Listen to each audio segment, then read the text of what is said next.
Good evening or good morning when this goes out. Thank you for watching. It is appreciated as always. Did you know that our monarch has the legal authority to dissolve the parliament at will?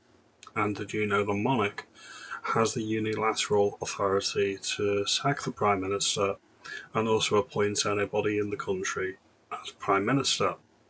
The person being appointed the prime minister doesn't even need to be an MP. This is a constitutional convention. This means that it's the way things are done, but legally it's not needed, it's not necessary. This is important because the approval ratings of our Prime Minister are the worst on record. I think there's something like 7% of the country that think the Prime Minister is doing a good job. And we all know who those people are. They're going to be the protected classes, they're going to be the liberal elites, nobody else. If you look at the pensioners, if you look at the students, if you look at the farmers, if you look at the people that are protesting at the migrant hotels, or you get the people that are being locked up for words online, not many other people in the country are actually happy with the government. So the question becomes, what type of monarch or ruler do you actually want above the government? Do you actually want a hereditary monarch like we have? Me personally, under Elizabeth II, I never really had any problem with the monarchy. It was one of these things, it was always, it's just there, it's a quirk, we have it, and there's no problems about it. Now, there's a lot of people that have a problem with the incumbents. I'm one of them. I am a critic of the current king. I think he's completely underwhelming. There were some positive signs in the first days when the previous monarch passed away. There were positive signs. He was open and warm with the people. He seems to be a bit more touchy-feely than the late Queen ever was, for right or for ill.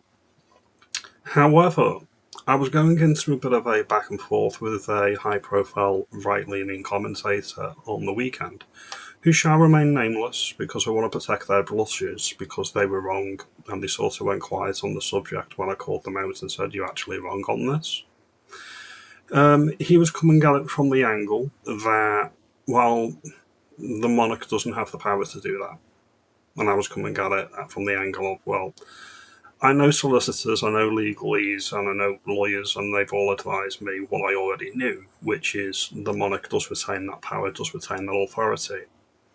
Now, there was an imagined drama about 7 years ago called Charles III on BBC. So I'm going to play this clip now from this teledrama. And it actually shows what I'm discussing here. It actually shows the king, Charles III, unilaterally dissolving the parliament because the parliament has lost the trust and the support of the population. So I'm going to play this clip now. We will divide the House and vote. Ayes to the left.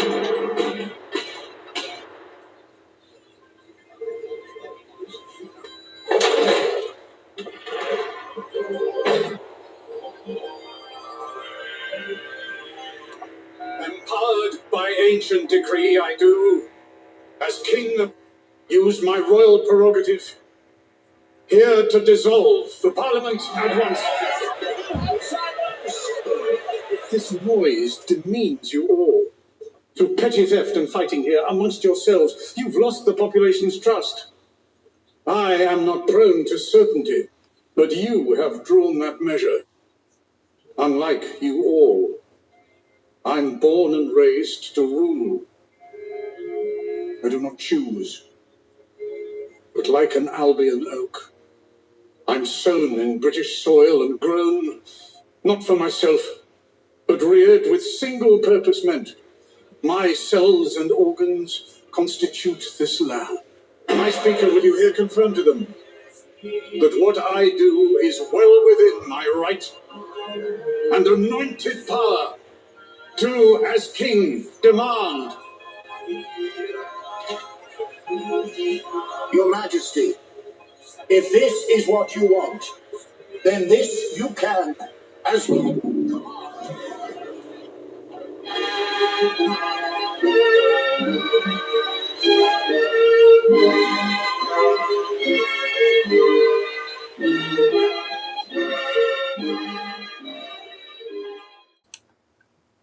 quite powerful stuff, isn't it? And I know, as I say, there's a lot of people on my channel that will be Republicans. There's a lot of people that don't really have any faith in the monarchy as it currently is, and that's largely due to the incumbents. I'll always come down to the practical reality of, do we want a President Blair? Do we want a President Keir Starmer? Most people, when they are faced with that option, automatically become a brown noser of the House of Windsor. Do you actually want an interventionist monarch? Do you want a monarch to actually be able to use their prerogative powers to intervene? Do you think that an elected president, similar to I think it's the Taoiseach in the Republic of Ireland, would be any better? Or would you prefer a more presidential system like they've got in the French Republic or the Fifth French Republic? That's the thing with France, they've had like 5 republics and 3 monarchies. It's not a very stable political entity, is France. Or do you want a full on executive like we have in the United States? All options are on the table here. I mean, what is clear is the current system that's grown up doesn't seem to be working for anybody but the political elites. As I say, I'm broadly sympathetic to the monarchy, and that's simply because I can't think of anything better in its place. That's just my opinion. As with all things, your mileage may vary, but legally, as I say, the monarch does have the power to intervene. The monarch retains the legal authority to dissolve Parliament unilaterally. This requirement to act on the advice of the Prime Minister is what's known as a constitutional convention. It's not legal rule and it's not legally enforceable. If Parliament accepted the dissolution, which is within the King's gift, especially in a crisis of legitimacy, no legal or practical obstacle exists. The 2022 Act restored the royal prerogative powers for the dissolution, and there is no legal mechanism enforcing a constitutional convention. A constitutional convention is merely something that everybody in positions of authority sort of an unwritten rule they're going to behave in a particular way to save anybody's embarrassment or blushes. The way that Keir Starmer and his government, the King's government, have actually been behaving in the past year has been nothing short of appalling. They're serving nobody at all but their globalist masters. I don't think it's particularly likely that the current king would actually make an intervention like this. I'm not blind. I know he's a weft shield and a weft puppet. However, the question remains, Charles, the king, should he be putting duty, his country, his realm, before the interests of his buddies at Davos? Anyway, just something to think about. When people say there's no legal mechanism to remove a sitting government, there is. The king could dissolve Parliament, theoretically at least, and legally, and it would trigger a fresh election. And by current polling, Labour would not get in. They are a one-term government anyway, and it probably would be reform.